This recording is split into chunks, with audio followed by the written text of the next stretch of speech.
it's Ron Brown with Tech for Senior Live.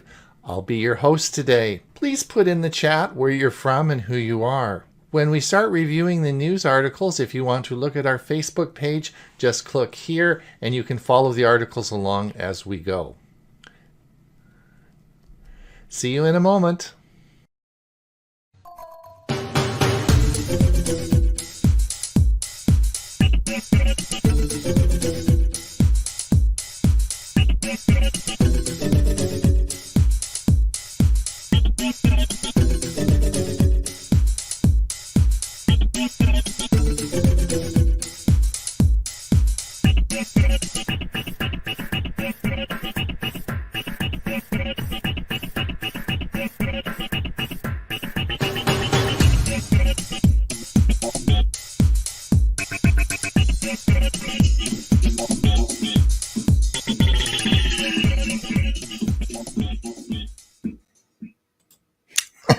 Good morning. I'm Ron Brown. This is Tech for Senior Live. It is June the 16th. It is a rainy day in Comox, British Columbia. It's been raining all week and it's supposed to rain all next week. So do you guys want any rain? We'll send you some. So welcome.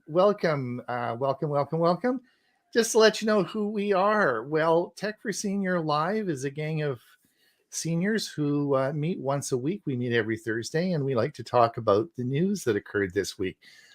We also have some coffee, so hopefully you brought some coffee. We all like to sit around and drink coffee and have a chat. And we're all good friends. We've done this for 3 years now. And so we have all sorts of interesting things we like to talk about. We have a Monday show, which of course is our main show. This is and on Monday, it is a Zoom meeting.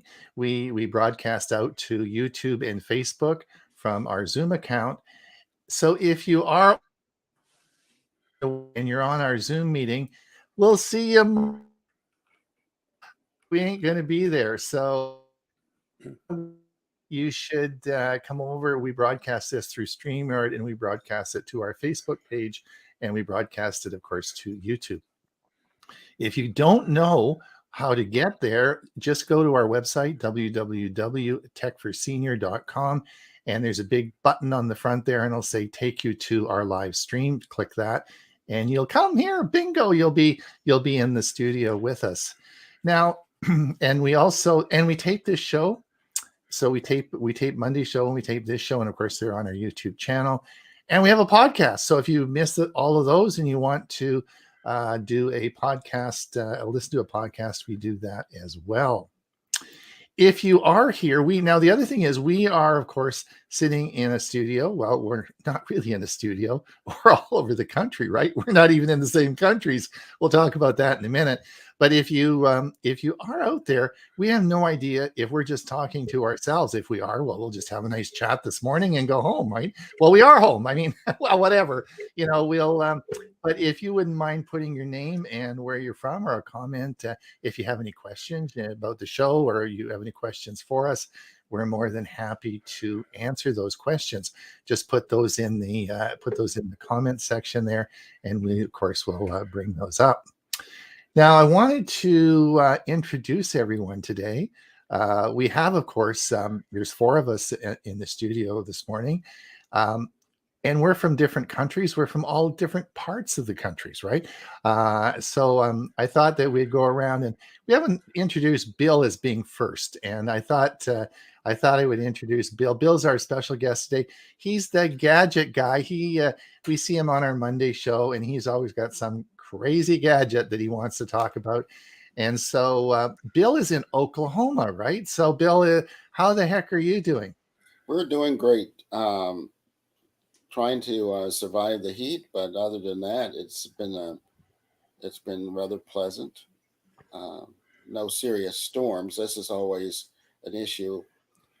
This is tornado time, but for some reason, everything's now east of us. So, not to wish that on anyone else, but we're fortunate. Glad that it's not here in Oklahoma. Yes, you're very fortunate. And we have, speaking of loud noises and booms and lightning and so on and so forth, I have Huey Poplick here. Huey, of course, is my co-host on Monday. We run the show on Monday for Tech for Senior. And Huey was telling about the big bang last night and how all the power went out. Unmute yourself. Muted. It's easier to talk with it muted than you don't hear me. Well, last night I'm on my computer and it was raining and we were getting thunder. We had thunderstorm warnings, severe warnings. And all of a sudden, one clap of thunder, just the loudest I've ever heard. And everything went dark except my computer because I have a UPS. Yeah, so say lucky you, right? I'm online because I have the router plugged into it as well. I think I was still online, but what I did is I just shut down at that point and turned everything off. Right. Yeah. And we were down for over 3 hours. Were you really? So, and of course, Huey, I forgot to mention, is from Bradenton, Florida, right? Yep. South of Tampa, north of Sarasota. And that is a lovely area. Very warm there. And you've had nice weather. 89 going to 93 today. It's only 65 humidity, which is really low for here. That's good. Well, excellent. Well, yes, Huey and I, of course, do the Monday show together, and it's always lots of fun. And you know what we have coming up, Huey, next week? She's probably learning Chromebooks. That's right. We do a Chromebook show once a month, and the months go by so fast. It seems like one of the things we're going to talk about today deals with Chromebooks too. You and I both posted the same article. Right. And then, of course, we have the traveling man, the man that just got back to Meadow Lake or Los Lunas, the man who is our security expert, the man who used to be a boxer. He's a tough guy, so don't tick off Bob Castisha. Good morning. It's nice to be back home. Yeah. I just came back from a place that was 107. So 76 for me is right now cold. There you go. San Antonio, Texas. The temperature and the humidity seem to enjoy each other's company. So, yes, indeed. But I hear you had lots of fun with your family and you had a good trip. Yep. Excellent trip. Yeah. And Bob, like a real trooper, he still stayed in touch with us, did the shows. He didn't miss a beat, right? Yep. There you go. Nice thing about the internet. Doesn't matter where you are. If they have internet access, you can stay in touch. That is for how's that tower coming next to you? Is it getting I'm still waiting. They said the end of this month. So okay, well, it's close. That's a couple of weeks. That's good. We'll see what happens at the end of the month. They probably said at the end of the month, not this month. That's a possibility. They may also be wrong with the year. Who knows? Right. And of course, I'm Ron Brown. I live on Vancouver Island, which is a little island off the west coast of Canada. It usually is very nice weather here, and we don't like to tell too many people about it because we don't want people to know about us. It's really very nice here. But anyway, it's not being so great. It's been real rainy lately. So anyway, but I live here on the island, and it's so we're all across the country into 2 different countries. East Coast, West Coast, all over the place. Let's before we get into talking, Huey, have we got any comments? Did anyone sort of? Yeah, the West Coast audience is on. Murray from Victoria. Good morning from Victoria, BC. It's cool and light showers. Yes. George Bowden, George in Victoria, showers today. From Victoria now. Let's move across the country a little bit. And Tom McAndrew from Wisconsin. Hi, Tom. Richard Clarkson.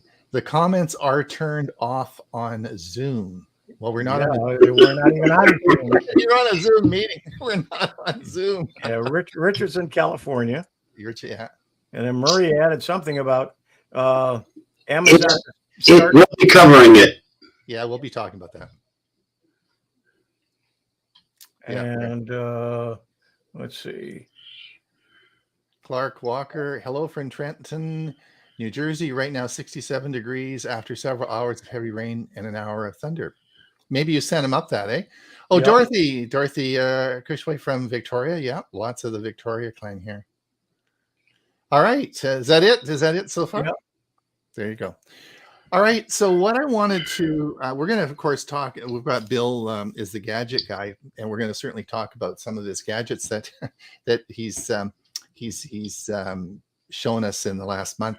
But I wanted to talk about a pressing problem that, as you all know, I listen. My favorite broadcaster is Leo Laporte and the tech guy on national radio. And this last couple of weeks, there's been a flood of calls coming in about Gmail and Outlook.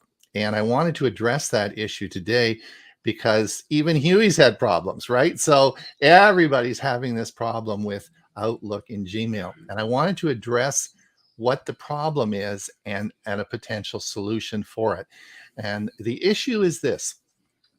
Ron, before you continue, Richard clarified his comment. Apparently, in the YouTube channel, the chats are turned off. It may be a reason why we have so few comments here this morning. Yeah, they're all Facebook people. Yeah. So apparently, the chat's turned off on the Facebook end. No, on YouTube. On the YouTube. Yeah. Okay. Yeah, we'll have to look into that, and we'll have to. We'll have to. Yes. Okay. Yep. We can work on that. Thanks, Richard, for letting us know that. Yeah, Ron, you're the one that has to do that, I think. Yeah, I'll set that up. I'll fix that. So let me go back. So the problem is, of course, with Gmail and Outlook. So here's what the problem is. If you are using Office 365, or if you are you using Outlook to receive your email? Now, many of you have used Outlook for a long time, and so what happens is this. In the last couple of months, when you go, people have been finding that when they go to check their email in Outlook, which is really, they want to look at their Google Gmail in Outlook, they click on check email, and it comes up. There's a message bar that comes up and says, oh, by the way, can you put your password in? So this has never been seen before. You don't see this. Is very odd. And so people put their Google password in. This could be your Gmail password, which is the same as your Google account. So they put either your Google account or your Gmail password in, and they expect that to work, and it doesn't. And this is very frustrating because it says, what is the password to your Google account? And when you put it in, you do indeed have the correct password, but when you put it in, it doesn't work. So you try that a couple of times, and then you make the fateful mistake of going and into your Google account and changing your password. And you do that, and you change it, and you come back, and you go into Outlook, and you go through the whole scenario again, and you put your new password in, and it still doesn't work. And a number of poor souls have actually done this enough that they get locked out of their Google account, which of course compounds the problem and adds more stress and more difficulty, right? And so I wanted to address the what caused this problem, and look at some potential solutions. Because if you are using Gmail and you're using it in an Outlook, and you are looking at Gmail through Outlook, it is going to be a problem. So the problem is this. It had to do with a couple of months ago, we talked on this show and also on our Monday show that Google started implementing two-factor authentication on everybody. So as they moved through all these accounts and turned on two-factor authentication, this created the problem. And it was sort of, as Leo Laporte said, it was the perfect storm. And so what happened was, so here's the deal. And I've put a video on our Facebook page, and I'll put it on it. We're going to talk about this on our Monday show, and I'll put the video up, how to solve this problem. What you want to do is you want to go to your Google account. You want to open up security. So go into your Google account, go into the security tab, and at the bottom, you'll see a menu item called apps. You go down till you click on apps, and you'll go down to email, and you'll see it says email. Click on that and choose the app that is appropriate. And then what you're going to do is it's going to ask you to create an app specific password. All right. And so you need to create that. Let's say you choose 1, 2, 3, 4, right? Whatever you want to choose. And you choose an app specific password. Now, when you go back out, completely go out of everything, go back to Outlook, you then go into Outlook and you click on, I want to check my Gmail account, and it'll ask you for your Google password. You don't put your Google password in, you put the app specific password in, 1, 2, 3, 4, boom, and you're in, and that will solve the problem. And there's a video on that on our Facebook page. If you are having problems, that's the solution to this. Now, we were talking earlier, and I'm going to get Huey to talk in a minute because we want to talk a little bit about POP3 and IMAP. But one of the things that I think it's important, if you just have a Google account and one Gmail address, and you're using and watching that through Outlook, it's probably not a very good idea to do that. It's much simpler just to use the web client and just check your Gmail. Don't do it through Outlook unless you have a specific reason to do so. Maybe you have multiple accounts. You have a business account with Microsoft. There could be a lot of reasons why you're going to do that. But if you don't, and you have a simple system, don't do it through Outlook. It's just going to make things complicated. Huey, you had some problems, and you were going to talk a little bit. You're just going to give us a brief chat between IMAP and POP3. Yeah, I have my Gmail accounts. By default, they're generally IMAP, which means everything is synced. So if you have your Gmail on your phone and you have it on your laptop or desktop, and you delete it in one place, it deletes it in the other place. I set mine up as POP3 many years ago, and it's not the norm. But what that meant was that when I went into my Outlook and I looked at my Gmail account there, if I deleted something there, it was still on my phone or vice versa. And if I deleted it off the phone, it still stayed, or I still had it in my Outlook, and I was able to save it. So I have emails going back to 2001. Why I do that, I don't know, but every once in a while I have to search for something, and I find it from years ago when I registered for a program or when I bought something. So sometimes I have a use for it. But now it really needs to be IMAP. And so now I've got to change all of my accounts, and I have several Gmail accounts. I need to save them to IMAP, but if I delete them off my phone, they're going to be gone on my hard drive in Outlook as well. So I'm going to have to then move them. Any I want to save, I have to move into another account just to keep them. So it's become a real mess. And now on top of that, Microsoft is changing the way a lot of the email accounts are and how it handles them. And that's going to be mandatory by, I believe the guy at GoDaddy told me in September or October. And so that may affect some other emails other than Gmail that you may look at through your Outlook. So things are changing, but they're trying to make it so it's more secure. But in the meantime, we have to change the way that we do things. Right. Now, just to clarify for everyone, POP3 means that you actually take the physical Gmail, your email, and download it to your computer. In other words, you take it off the server in the cloud, it's no longer there, and you put it physically onto your computer. And this is how email started because, of course, cloud storage was expensive, computer storage was cheaper. Now, we don't do that. It's all IMAP, which means it's always in the cloud. We don't download any email onto our devices, unless, of course, you have an old system where you set it up so you actually have a POP3, so you download those files. So most people would have an IMAP system, which means it's always in the cloud, right?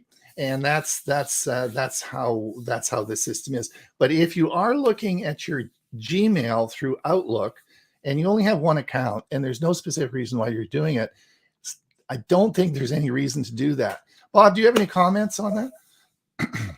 For me, I keep life simple. I have one Gmail account, not 15, don't need them. I have folders that I save stuff to, and those are segregated. So if something's coming from one place, it belongs in a certain folder. Right. But I don't have separate email accounts for each one of those particular items. So that's how I separate my emails. And it's simple, it's online.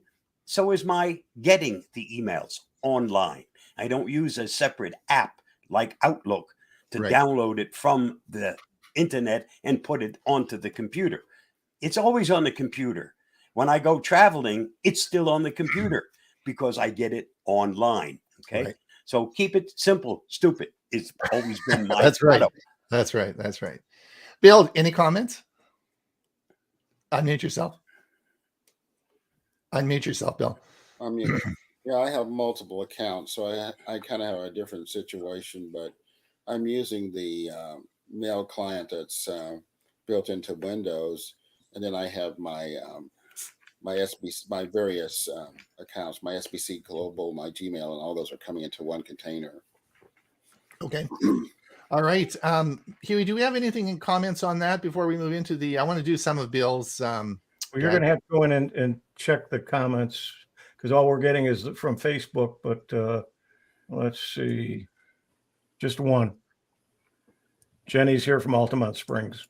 Okay. Yeah, but Sorry, we only sorry. see Facebook. Yeah. We'll have to do the comments, the YouTube comments. We'll have to do that. I can't deal with that right now. All right. What I want to do is I want to come over and I want to just share my screen. And I want to make Bill, we're not going to do the Facebook ones here. Just a minute. Let's come up here. Just a minute here. Sorry. I wanted to show you guys. All right, Bill, I have a confession to make. Can I share Yes, my go ahead. Yes. This was the gadget I bought that I was going to do the big reveal about. And I don't know if you remember, but I told you a couple of weeks ago, this was going to be the gadget this was the Breville smoking gun food smoker, right? And so this is made by Breville, good company. And what it had is that you'll see there's a little cup in the top here, and you put some wood chips. They of course send you some wood chips, and you just light these. And there's a fan in this machine, and you see this hose that comes down here. This, of course, creates smoke, and restaurants use this to smoke cheese, smoke drinks, and they use it to smoke various foods, right?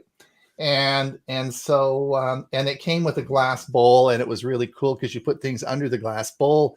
This rod fit in there, and you could smoke some food with it.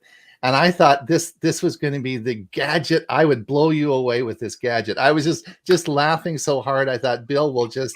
He said, "I'm going to have a one up on Bill, right?" So that was my gadget that I tried, and it did work. We used it once, but it was about $150. And I thought, and my wife said, that's going in, then that's going out as fast as it came in.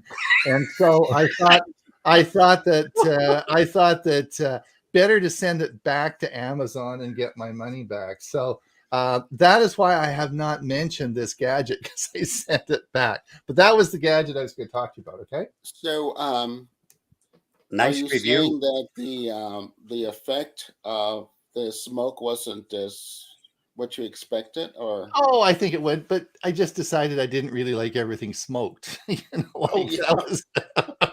But you could smoke drinks, you could smoke cheese, you could smoke all sorts of stuff. But I think I'll just buy the smoked cheese at the store rather than smoking it. But if you are interested, it is an interesting machine, and it worked fine. It just wasn't so keen on that. Bill, tell me about this. Is your self-stirring cup? This was in our last newsletter. We have a newsletter, of course, that goes out twice a week, and on Tuesday, Bill puts in a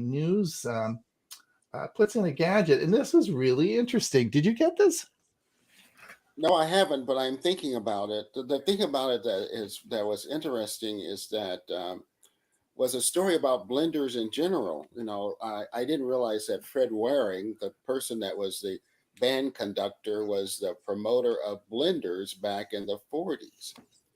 And so that came out of the research of this. But this little cup right here uses two little beads that you put in the bottom of it, and it's magnetic. And so when you turn the power on, it causes the beads to kind of agitate in the bottom, and it stirs the drinks. So you can mix anything you don't have to use your big blender. You can just mix it in this little cup. You got It it. has two little magnetic beads at the bottom that stirs, that causes that gives the mixing action. So I thought it Wow. was kind of interesting.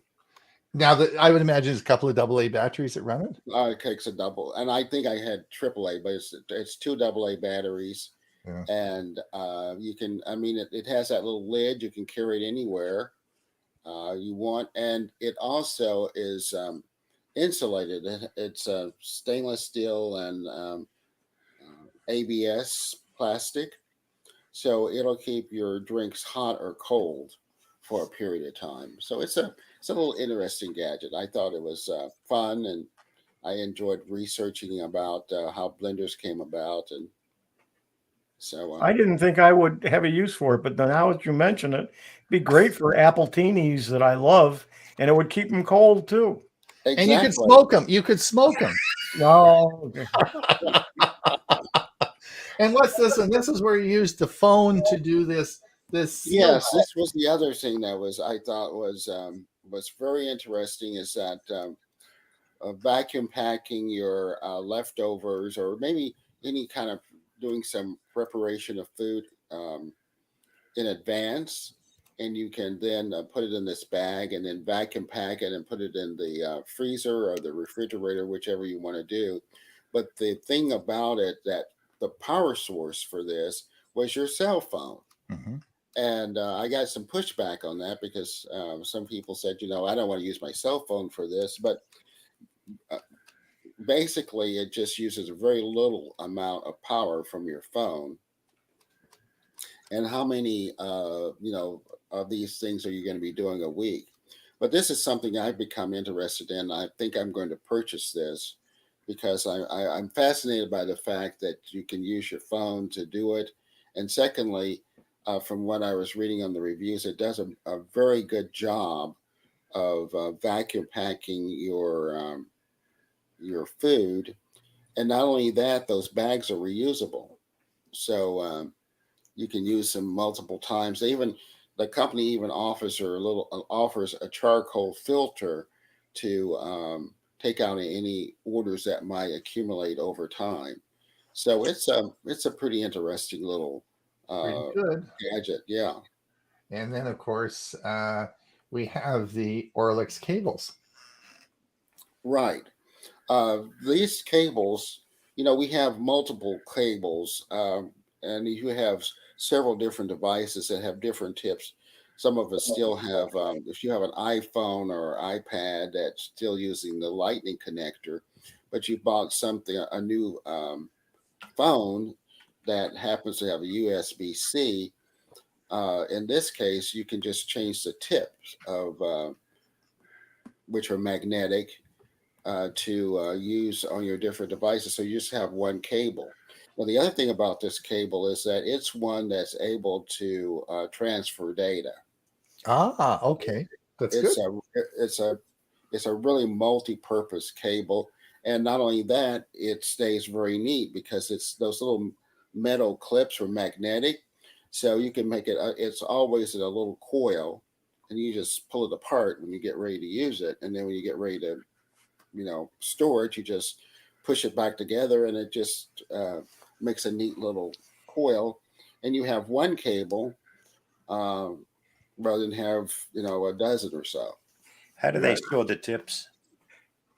The tips are I think I was thinking it had a little case with it. I don't remember now. My problem always is, yes, I have one cable, multiple tips, Where the heck are those tips? Yeah, I Yeah. gotta find them. That would That was be a going to be my problem. comment too. Yeah.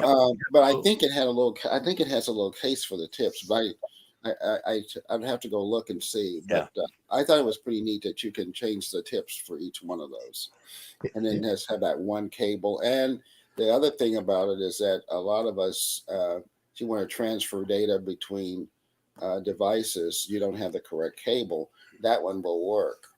I just ran into a problem with not having the correct cable. In Yeah. my case, it was the power supply for my Dell computer because I left it home. When I went and bought a universal, which had all the different tips for all the different kinds of computers, Dell said, this is not one of my chargers. And it pretty much said, I'm not using it. And it didn't. So when the battery ran out, that was the end of that computer. I'm very happy to report when I plugged the computer back in last night after we got home, my Dell is back in business. I guess it likes the actual cable. I have yet to find out how I can use somebody else's cable on a Dell computer. I have these two Samsung laptops, and they're both USB-C, but the laptops have a Thunderbolt version of USB, and it requires a high capacity cable to charge it. So if I put a regular USB-C cable from that I use with my phone, it will not work with the laptops. It Yeah, won't not charge. enough power. Yeah. Not enough power. This cable was rated for 90, which is max. Okay. So it wasn't a lack of power.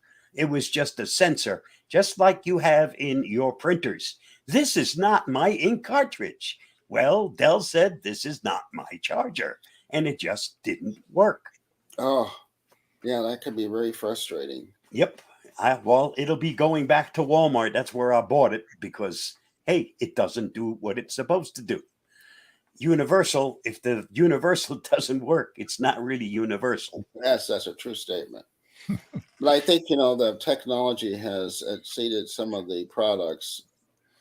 And so you have things out that used to work fine, but then the newer machines have, even though the connectors look the same, they're not all equal. So that's something to be aware of. Well, here it just detects the fact that it's not an original Dell product.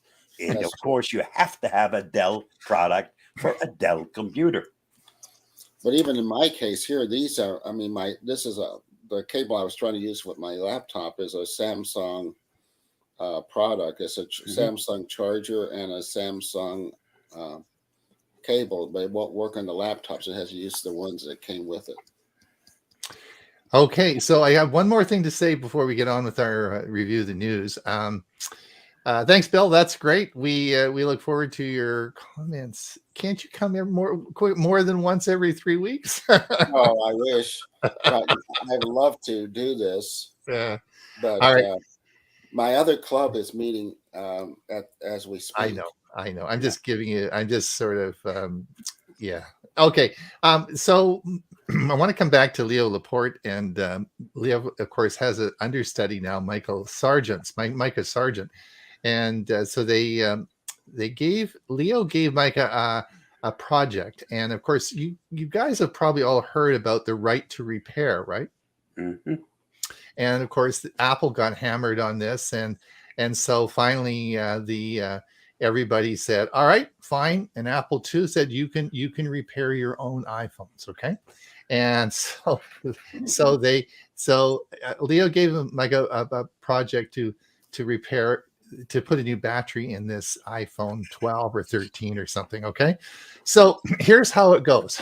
So now that you can do this, so number one, you need the equipment. All right. So there is a third party who will send you the equipment, which is $1,200 US worth of equipment.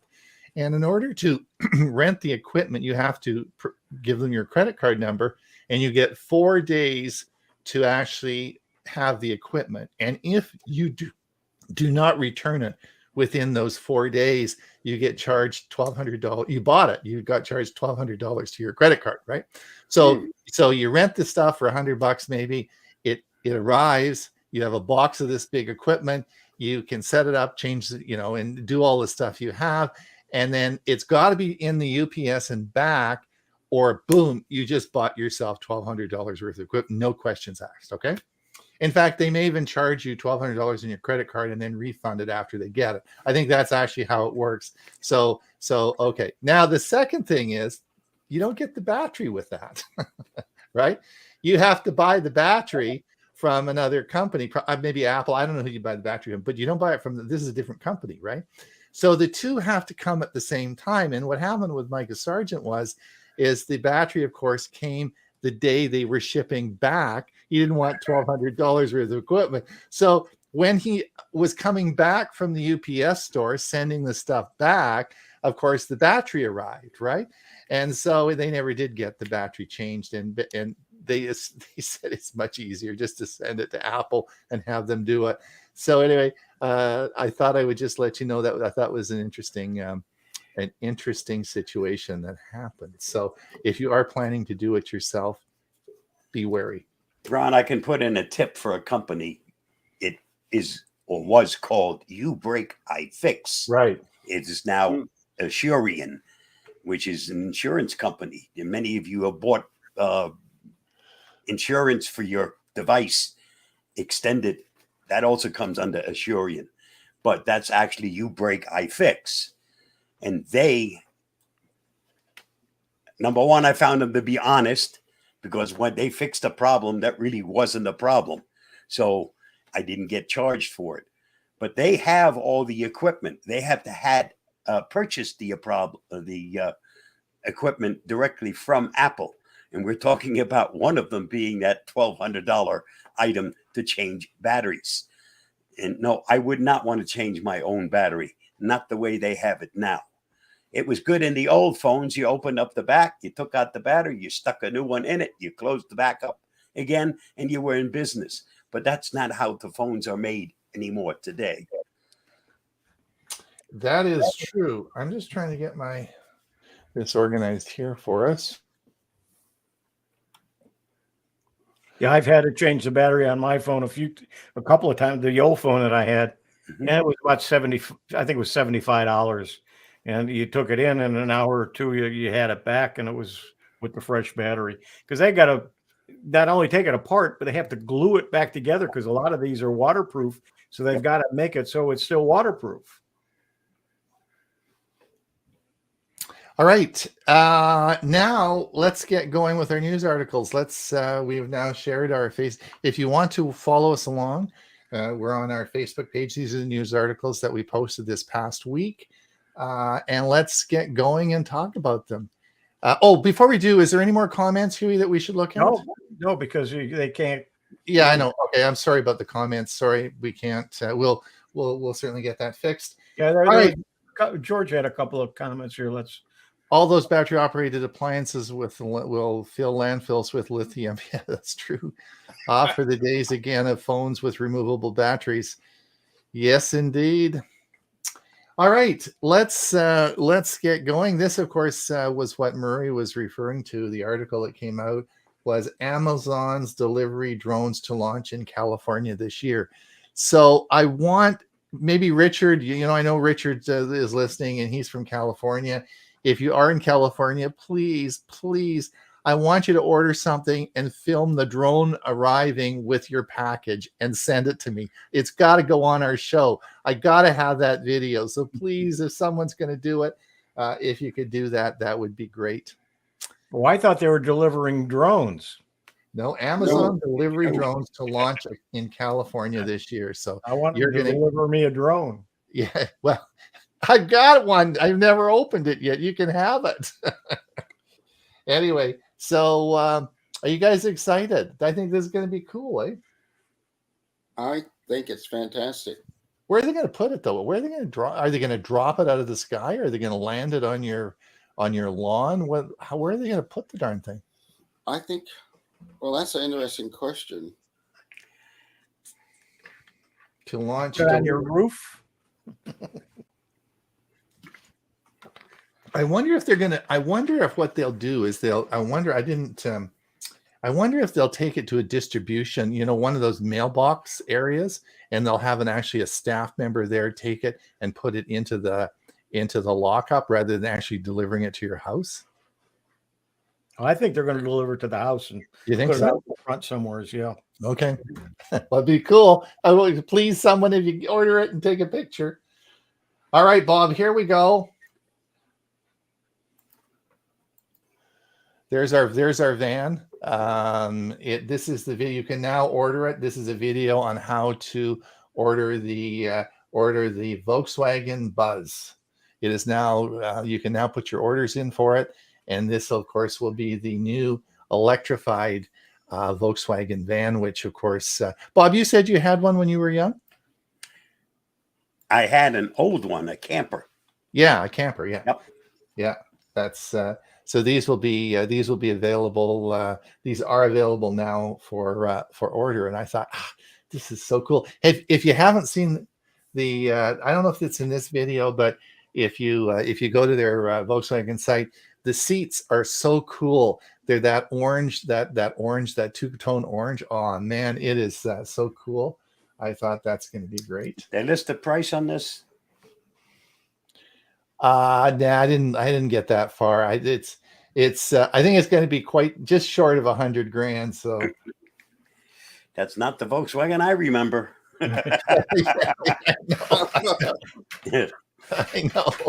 I know.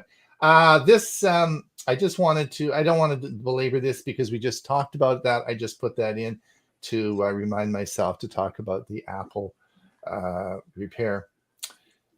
This is very interesting, and I think I'm going to do a video about this. Did you guys see this? Apple Watch will soon help people with Parkinson's disease. This week it was approved by the FDA to be used in clinical work with physicians.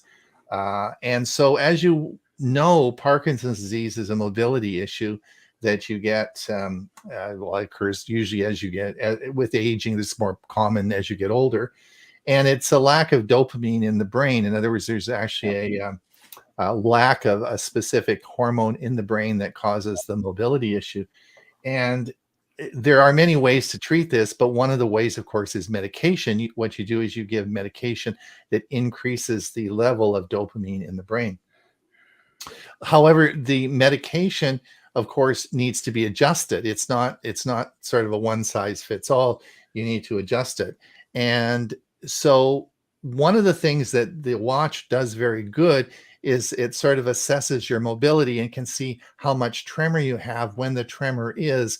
And as you adjust the dosage in the medication, instead of saying to the patient, well, how much tremor did you have? How are you feeling? You actually have a way of measuring it, because it's on your wrist and it actually measures the tremor. And so you can actually adjust the medication based on the results from the watch.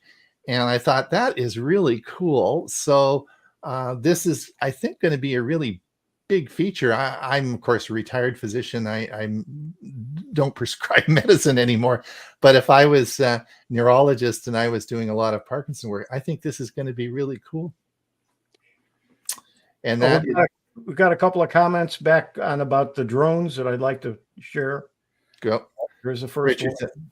You have to have a specific place in the backyard to allow it to drop the package off, free of dogs, etc. Okay.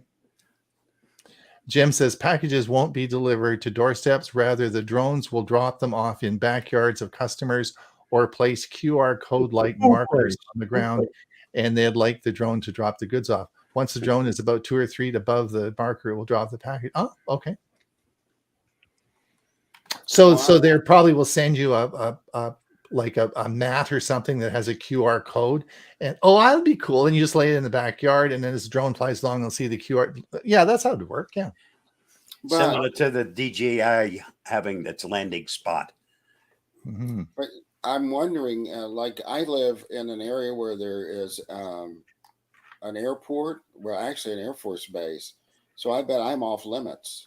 Yeah, As everybody in my valley no fly zone. That'd be interesting how that Well, would work. they could wind up getting a variance if they stay below a certain level. height. Yeah. So There's always ways to get around things. Does anyone use Photoshop? I use Photoshop Elements, and I also posted this. You'll see about two more down. It was posted earlier as well. Mhm. This is going to be really good for people who have Chromebooks and maybe Linux, because they're able to do it all online. This is going to be a little bit limited. It's not going to be the full Photoshop. So there's going to be some things that you have to pay for that you might want to have, but at least gives you a lot of the Photoshop basics, and for most people can do, but you do it online. So you can do it with a Chromebook, you can do it with your PC, whatever, and it's going to be free. Mhm. And then if what they're trying to do is entice you, and there's going to be some things that you're going to want to do that are in the paid version. And when that happens, of course, then you're paying big bucks for the ability to have the full version online. But it's going to be a boon for people with Chromebooks that want to do online work and want to do work with photos. And there's also talk that Adobe may make their Premiere product, their video editing product, online available as well, so people with Chromebooks can do some video editing. Wow, It's gonna that would be a big thing. Yeah, it's exciting because there might be some possibilities of some added benefits for Chromebook owners. Yeah, that's great. That's great news. I would say that also the article I posted is now available in Canada. Oh Period. yeah, they're testing it in Canada, so Yeah. so Yeah. Canadians can use it right now. Those of Yeah. us in the U.S. cannot. Hey, that's a first. Yeah. That's a first. There you go. So that's yeah. So we had to talk about this on Thursday, on our Chromebook session. We can talk about it. I don't know what more there is to say. Yeah, that'd be cool. Okay. Although I know some people in Canada that might be able to test it where I can't. Yeah, well, really. Who would that be? Hint, hint. Hint, hint. This is very interesting for YouTube publishers. Of course, as you know, Bob, Huey, and I, I guess I don't. Bill, you don't publish a lot to YouTube, do you? Do videos? No, I don't. No. I have a channel, but I don't publish a lot. Yeah, so we do a lot of publishing, and I guess we'll bare our souls to everybody, but we rarely get it perfect all the time, right? There's always mistakes. Maybe you guys are perfect, but I just got mine published last week, or our Monday show, and of course Huey emails me and said you spelt Ronnie wrong in the title, and of course there's always mistakes to be made, and so you often want to correct things. And this is you can't actually take the video once your video is published. You can't unpublish it and you can, but you have to take the whole thing down and restart from scratch. So this is the new feature that they're going to bring out. It's not great, but it's a corrections feature that allow you to make some corrections. And this is new. So if you are a YouTuber and you are starting, and you are making some mistakes, then this is going to be a good feature for you. There are some editing features that you can do now, because I had a blank spot in one of my videos right when I uploaded it, and I just went in and I was able to cut out that piece and just delete it, and without having to, as you say, create a new version of it and lose all of my analytics and number of people who watched it and so on. It maintained everything and just cut out that piece. So it worked out very well. In spelling errors in your title and description, you can also adjust that now without any problems. That's right. This is just to let everyone know, Apple MacBook Pro powered by M2 chip will be available pre-order in June. As you know, Apple makes their own chips. They're blowing everyone out of the water. This is, of course, the second version now, the M2 chip, and this will be available for MacBook Pros. I thought this is pretty good. Jim Jim Gould from Geeks on Tour. I know he's listening. He has an M1 and his MacBook Mini, and he just loves it.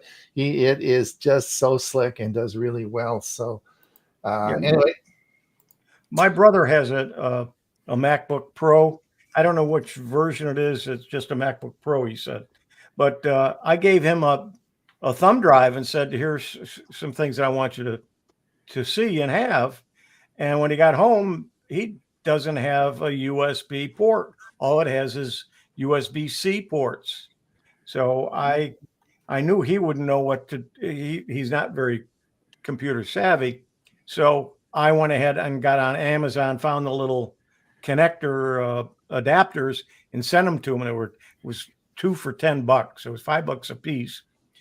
He got them, but I was afraid he might not be able to read the files that were on the USB drive. It was a 32 gig drive, but it turned out that he was. I thought I was going to have to reformat them to in a different format, but it read it fine. So he was able to finally use it. He had to figure out how to get files from an external drive, which he didn't know how to do, but it did work. So for a $5 adapter, he was able to use a USB drive.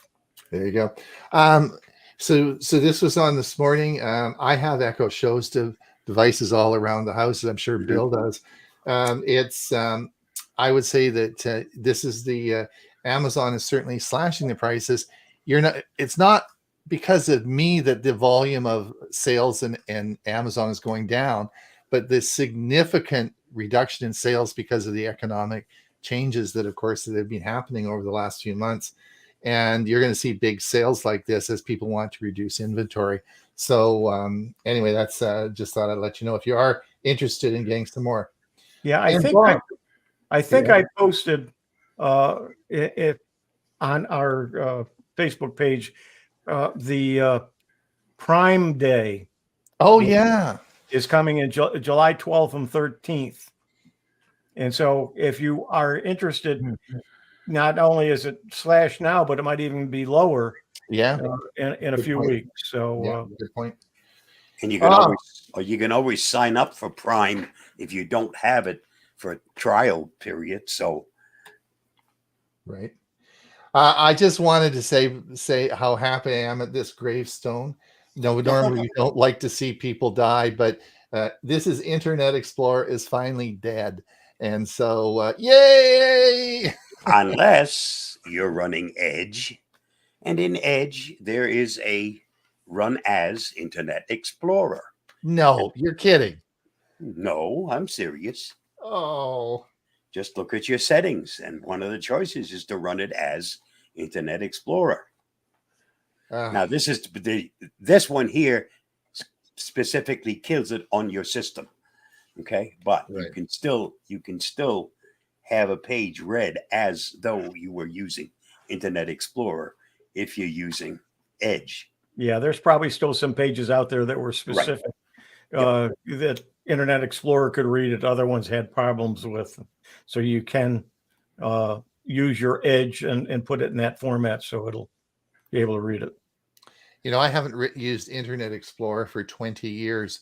I can't possibly imagine, I mean, occasionally, but it was interesting. The video I posted. It's websites that were designed. Right. And if you go to one of those websites, it won't render properly if you're using Chrome or Edge or Firefox. Right. So if you use Edge, do a right click and select View as Internet Explorer. So I think I'll have a tip on one of my tips on Monday is how to uninstall. Perfect. That'd be a good one. I already did it. I already did a tip on that many months ago. We showed it on Tech for Senior. Oh, Yep. Let's do it again, though. Let's let Bob. Bill, I think that's a good one. Why don't you do it again? I think this is a good topic since this is a timely article. But it's interesting. The article I published, put on there the video on how to correct Gmail and Outlook. The guy that made that video wasn't a great video. Guess what the browser was he was using? Oh was no. it was Internet Explorer. And it's a new video just made. So then the guy used Internet Explorer. You watch the video, it's there. You got to be kidding. Huey, Yeah, that was the one we just did. Great minds work alike. But what I want you to do is stop right there. No, keep going down and stop right there. Now, it used to be that I could take a website and drop it in, and it immediately would pick up the website and show the picture and give the article. I did it this morning, and it kept showing the just a link, and I don't know what did something change, or am I having a problem with that? It'll be fixed by tomorrow. Restart your computer and you should be okay. Okay. Ron and I have both had that problem, but it was just a. I restarted my. Yep. I restarted my Chrome and I restarted Facebook, but I did not restart the computer. All right. Thank you.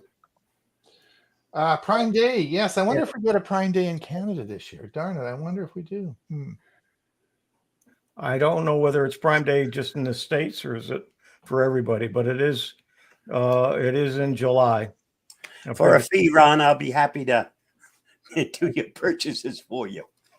well, for those Canadians that are listening, I kept my US account going. I don't have it as Prime because I didn't want to pay the money, but I kept my US Amazon account going, and I can order clothes far cheaper than getting them on the Canadian site and bigger selection.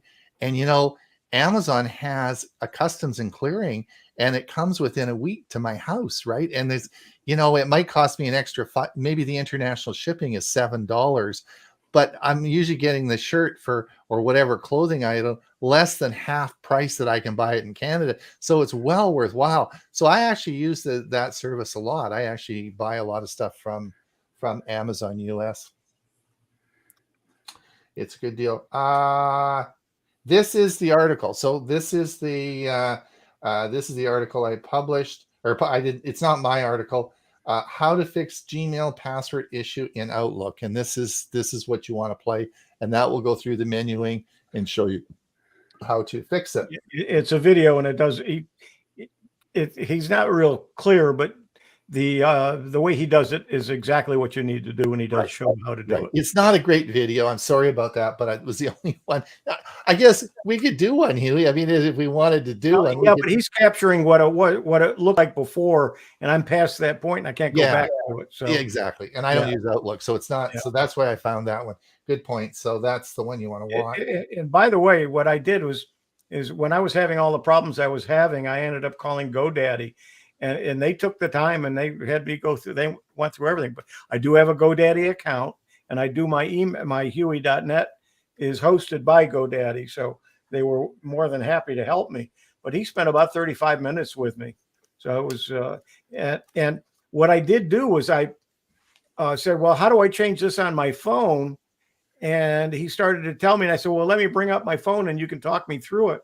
And using the phone link program, I had my phone on there because we were Zooming together. And so he saw my phone and everything I was doing. He was impressed with that. So I gave him the URL for the video on using phone link. And I noticed that my usage for that video went up. So he's been sharing it with other people at GoDaddy. Great. Just in closing, I wanted to show you this article, which was in our national newspaper. And this is because it's from the town I'm in. This is construction of the first dementia village on Vancouver Island begins. It's actually the first in Canada, and it's going to be it's a large piece of property that our old hospital sat on, and they're building a complete community, living restaurants, everything, but it's in a circle, right? And so you won't be able to get out. So you'll be able to live, with dementia, and you'll be able to live independently and have your little unit. And if you can't cook or whatever, there'll be lots of places where you can go outside and go down and have a meal and come back. But you can't get out of the community, and there'll be lots of entertainment, lots of things to do. It's a new concept. I think it's the first in Canada, and it's being built 2 blocks from here. So when I can't remember things, you guys, I want you to say, Ron, it's time to go down the street. You guys let me know. But this is under construction now. It's a big project. Oh my God, it's building a whole. I mean, it's a really big thing. Anyway, it's under construction right now, so it will be complete. You'll have to do something when they get it open. I'm sure that because you're being a retired doctor as well, and you could do a couple articles on it and do some videos. Yeah, it's a good plan. Take some videos of it. Yeah, that's a good idea. That'll be good. Yep, that's actually a good idea. I'd like to fly my drone over top of it, but I don't. It's on the flight path to the airport, so I don't think that's going to happen. All right, listen. We are just about finished. You know, the whole hour's gone by so fast. Oh my gosh. All right, I want to apologize to everyone who's over on YouTube. I will fix the chat issue, and we'll get that up and running for next week. I hope everyone's had a good time. Were there any comments or anything final, Huey, that we should look at before we go? Just one final comment. Richard says, I have an Echo Show 5 original, still using it. There you go. Richard, you're my man. I'm hoping you're going to order something from Amazon and video it so I can use it on our show. That'll be cool. That'll be really, really cool. Bill, thanks for coming. I think it's always fun. Hope stay safe and stay away from those tornadoes and so on and so forth. We'll see you on the show on Monday. We'll book you in. I've booked you in for 10 minutes for your 3 tips. That'll be great. Thank you so much for doing that. No problem. Bob, welcome home. Nice to be home again. I know that you're going to be happy there and everything's going to be fine. Huey, stay dry. Yep, and no hurricanes, hopefully, for a while. That's right. And we're in hurricane season. It started June 1st. So yeah. Okay. So we'll see everybody next week, same time, same place. And this will be up on a podcast tomorrow. And if you don't forget our Monday show, come and see us. Details at www.techforsenior.com. Have a great and dry day. Okay. Bye now. Bye, everybody.